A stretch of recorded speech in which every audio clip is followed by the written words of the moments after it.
This is the first of 3 weekly check-ins. What we are doing today, a 10-minute declutter. I'm going to be working on family items, some sentimental stuff. What do I want you to bring along today? The usual 3 bags or boxes. And you may also want to bring a duster or a rag because it may get a wee bit messy in here. Stop the video, go and grab those, come back, and then let's dive in. Diane in Denmark here, rah rah rah, and welcome back for another 10-minute declutter. If you're new here, I am on YouTube 3 times a week. I'm here to help you simplify, to thrive, and Mondays are a 10-minute guided declutter, Wednesdays are 10-minute guided clean, and Fridays we check in with a bit of planning and talk about all things which are Hygge and minimalist and cozy and a bit about life in Denmark. I'm just going to remove my granny's crystals. That was one of our self-care missions that I mentioned on Friday because I know they sometimes bash against the microphone. We are in Flylady Zone 5, the living room this week for our detailed cleaning and decluttering.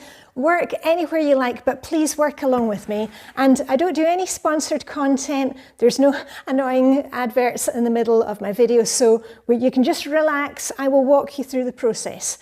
I wasn't always this tidy, but with years of practice, I'm getting there. So there's not much to declutter in our living room. So what I've done is I'm looking at games and toys, some family stuff, some sentimental items. And what I've done is I've taken what I can deal with in the 10 minutes and I've brought it here into the living room. That's a great way to do things if you've got a big project like a garage or an attic and you don't like being in that space. Grab as much as you can and take it somewhere where you feel calm. Also that way it helps, instead of you just moving things around in that space, it's easier for you not to go down and put them back again into the basement, in my case. So here's what I'm going through. I'm going through family games, and what I did was at the weekend I took some photos and I sent them to our kids. Our kids are now grown up, they've each got their own apartments, they're not coming back here again. And I checked with them and said, is there anything here that you want? There's one thing that they want. And all I'm doing is I'm going through things one by one. Are we going to use it again? Do we love it? Do I need to keep it? And actually, I'm just going to grab that rag I talked about because some of them are a bit dusty. And if you've got your 3 bags or boxes ready, one box which is for donations, things that you're going to pass on to somebody else. You've got one bag or box which are things that you need to put away somewhere else in the house. You're not putting them away right now, just pop them in that bag or box. And the other bag or box will be for any kind of rubbish or recycling. I'm not expecting to find anything today, but you never know. So first one, Mastermind. Oh, and we never play here, but I'm pretty sure we've got a copy of Mastermind, because at one point we seem to have 3 copies of Mastermind. We have one at the Swedish summer house. We've got a summer house in Sweden. I'm going to check that we've got one in Sweden because we do play it there. We never play it here. Oh, this jigsaw. Now, this is something I've had since I was a child, and it was fun. But it's not the best jigsaw. And you know, the reason that I've been hanging on to it is because I've had it since I was a child.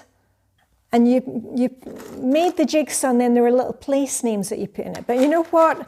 I don't need to keep that. And what I'm going to do is I'm going to put these jigsaw puzzle pieces into a plastic bag, then into the box. You can see I haven't touched this for a long time because otherwise usually I put the puzzle pieces in a plastic bag so they're not getting lost.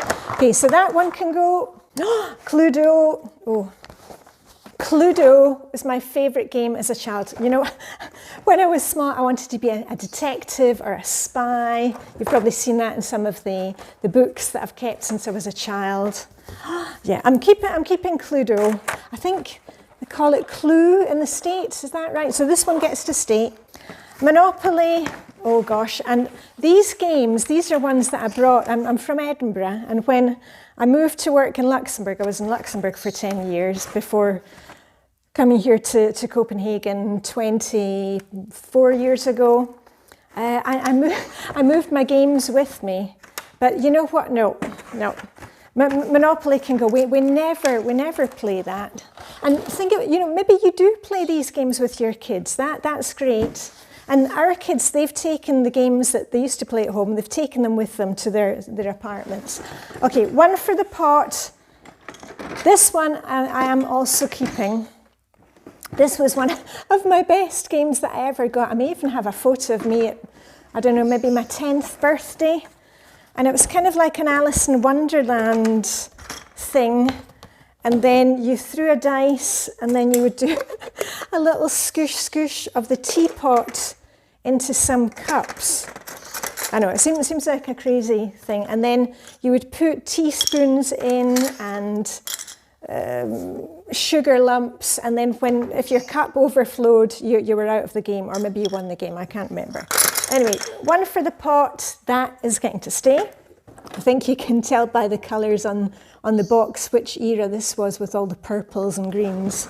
Must have been 1970s. Right, colour quads. Oh, this one, another of my childhood games. Oh, and this was just one of those simple games, but you had to match up. Hold on, is it that way? Let me see. No, that doesn't go there. That doesn't go there. Oh, that one goes there. And you were trying to make a box. Oh, no, I don't think I need to hold on to that one. It was fun. And remember, if you're not sure about items, remember last week when we were doing clothing, put it on probation. Like if you're thinking, oh yeah, I need to, should I hold on to this game? Then make yourselves play it, because if you're not going to play it now, when are you going to play it? That one can go. Right, Ghost Train. Ghost Train. Oh, I love this one as well. And this again was a kind of 3D thing.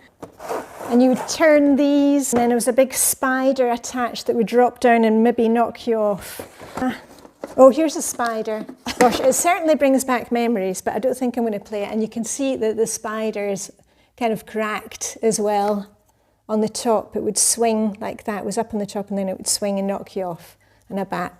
You know what? I think it's time to say goodbye. Goodbye to the Ghost Train. Whew, oh gosh. I didn't expect to get so kind of emotional about these ones, but no. And that one actually can go in the bin, because the things are, you can't really get the pieces back in now, so I'm not even going to hand that on to somebody else. And there's more over here. Oh, and actually, let's just go to the elephant in the room, or the little pig in the room. This pig was made by my son, and my son is now 23, is that right? And he made it at school from papier-mâché. And it sat on the stairs. You've seen it in many of my cleaning videos over the years. And I removed it when I was getting ready for the little house elves that we had in December. And I spotted it downstairs the other day, and I thought, you know what? I think it's time to say goodbye to the pig. And as I said, I sent photos to the kids at the weekend of what was down in the basement. So goodbye, goodbye, little pig. And I'm not throwing away my son's childhood. There's other things that he's made, which you've seen in display in the dining room. But this, I think it's time to say goodbye. So he's just going out. So goodbye.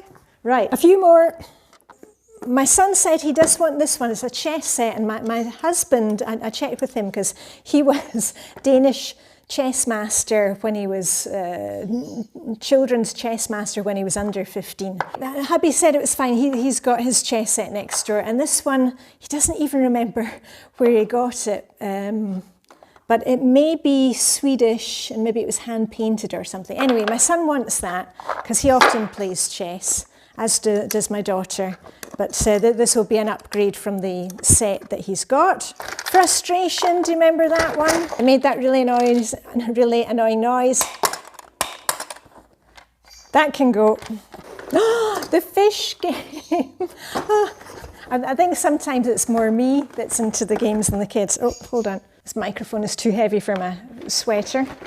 Who else loved the fish game when they were small? I still love that. You know, if you go to like a fun fair, still love the fish game. Right, I'll put some batteries in it, check that it still works, and that one can go too. Woohoo, I've got a big pile of things today. And that's the thing here. Probably a few years ago, I wasn't ready to let go of things. But what I would say to you is, you know, our place didn't always look like this. But it's just being consistent with the decluttering. Start with the things that aren't sentimental first. You know, we've decluttered a lot of games over the years, and now I'm getting down to the really sentimental stuff. The Wii Fit board, my daughter had been using it. She's not going to use it again. She doesn't want it in her apartment, and we don't have the Wii, so that's just going to be handed on to somebody in my ladies group. Something else that we decluttered over the weekend were the last of the Christmas chocolates, and that is going to plastic recycling. I'm not holding on to another tub. And all our DVDs are in that big chest. That big chest belonged to my dearly departed Danish father-in-law. I'm not going through the DVDs today, but I did realise when I was watching A Night at Casablanca that I have this box set, and I'm thinking that probably some of these can go as well. So that's something I'm going to look at this week and make a decision, because you can see they aren't even opened, many of them. I think A Night at the Opera was the only other one that I want to keep. And what about CDs, cassettes, LPs? As I said to you, every time I'm doing the ironing or hanging up the washing downstairs, I've put my old record player down there, and I just listen to one record every time, and it really helps me have that decision. Do I want to keep it, or do I want to hold on to it? I've been putting them on probation. I'm listening to them one last time and making a decision. So I'll keep you updated about that. And just remember that when you are passing these on to somebody else, think how much pleasure somebody else is going to be getting out of the things that you're not using. We had a lot of snow recently, and I saw the kids out with their sledges, you know, walking home from school, and I thought, oh, we've got a sledge in the garden shed that we're not using. And I said to my friend Danielle, who's got 3 wee kids, I said, do you want a sledge? Because we're not going to use it, and like this is the time to be using when there's snow. And she said, oh yeah, please. And they came to pick it up after school the next day. And then she sent me photos of her kids playing in their garden, pulling each other around on the sleds. So just remember that what you are not using, please pass it on to somebody else, because it can really make somebody else happy. And if you're ready for more decluttering, I'll put the playlist at the end where I'm working in all 5 Flylady zones, so you can clean and declutter for 10 minutes along with me. Make sure you like the video and subscribe, please. And we made a little pact. I check in with you 3 times a week. You work along with me, because that's the way that you're going to see some changes. And remember and comment on the video. So let me know where you are working today. Are there any games that you're ready to let go of, or a sledge? See you back here on Wednesday for a 10-minute guided clean. I'm going to get my granny's crystals on, and all I've got left to say is live long and prosper. May the Hygge 10-minute decluttering be with you. And I'll see you on Wednesday with a wrap. Okay, bye for now.